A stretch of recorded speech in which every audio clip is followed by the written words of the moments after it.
ఉంది కల్కి? మామూలుగా లేదు, పిచ్చి ఎక్కువైంది సినిమా చూస్తే.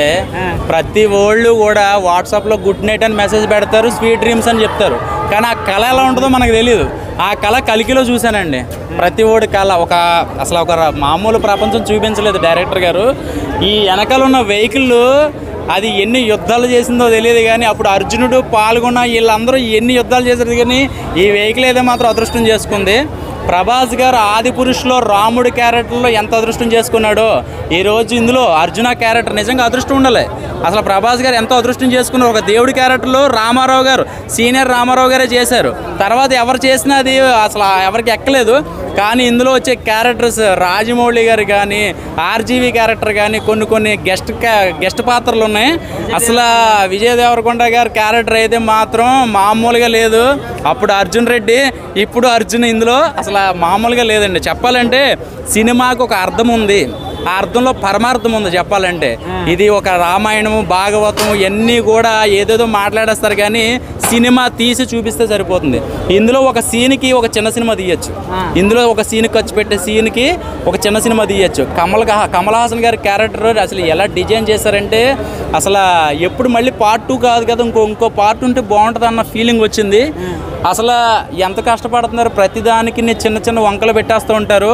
ఆ వంకలు పెట్టేవాళ్ళకి ఒక్కసారి 3D కాల్జెట్ పెట్టుకుని సినిమా చూస్తే అందులో గుర్రాలు వస్తాయి, ఒక 7 గుర్రాలు జమ్మని వస్తూ ఉంటాయి.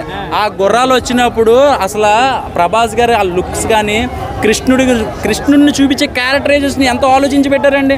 కృష్ణుడిని చూపించకుండా ఆ క్యారెక్టరైజేషన్ డైలాగులు అంటే ఆర్ఆర్ వస్తుంటే నిజంగా గూస్ బంప్స్ వస్తూ అసలు ఎలా ఉన్నాయంటే అలా ఉన్నాయి.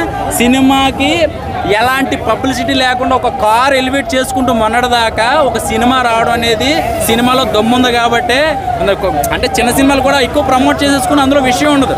కానీ ఇందులో ఒక మంచి దేవుడి కోసం, ఒక కాశీ కోసం చూపించే విధానం ఉందండి నిజంగా.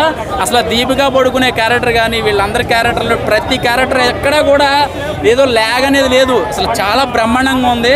ప్రభాస్ గారు నిజంగా మీరు అసలు పెట్టి పుట్టారండి సినిమా ఇండస్ట్రీకి. ఎందుకంటే సార్ ఓం రావుత్ గారికి ఏం చెప్తారండి?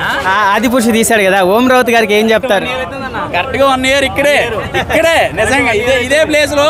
అప్పుడు ఆది పురుషుకి ఇదే ఐమాక్స్ దగ్గర రివ్యూలు చెప్పొద్దు అన్నారు, మళ్ళీ అదే ప్రభాస్ గారి మూవీకి ఇక్కడే రివ్యూ చెప్పడం చాలా ఆనందం చెప్పాలంటే. ఓం రావుత్ డైరెక్షన్ నేర్చుకోవాలంటారా?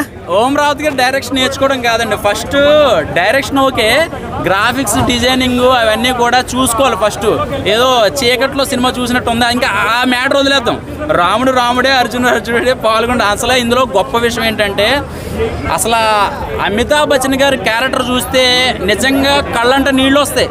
ఆయన హైట్కి ఆయన ఒక దేవుడి రూపంలో నిజంగా స్క్రీన్లో మనం చూసినట్టే ఉంది. నిజంగా ఆయన చూడడానికి నేను మళ్ళీ వెళ్తానండి, అంత గొప్పగా ఆయన డిజైన్ చేశారు ఆయన క్యారెక్టర్.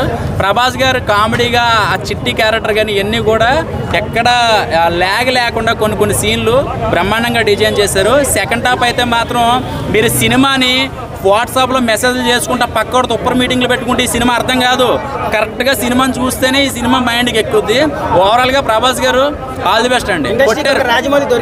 ఇండస్ట్రీకి రాజమౌళి కాదు, రాజమౌళి గారి స్టైల్ రాజమౌళి గారికి ఉంటుంది, మనోడి స్టైల్ మనోడికి ఉంటుంది. పునాది వేసిన ఎప్పుడు మర్చిపోకూడదు. రాజమౌళి గారే ఆ పాన్ ఇండియా మూవీకి పునాది వేసిన ఆయన, కానీ ఆయన్ని ఇన్స్పిరేషన్గా తీసుకుని మిగతా డైరెక్టర్లను రావడం అది గొప్ప విషయం. ట్రోల్ చేస్తారు కదండి, ఆది పురుషు బాగాలేదు, రాధేశ్యామ్ బాగాలేదు అంటే కొంచెం లుక్ వైజ్ గా బాగాలేదు అన్నాడు.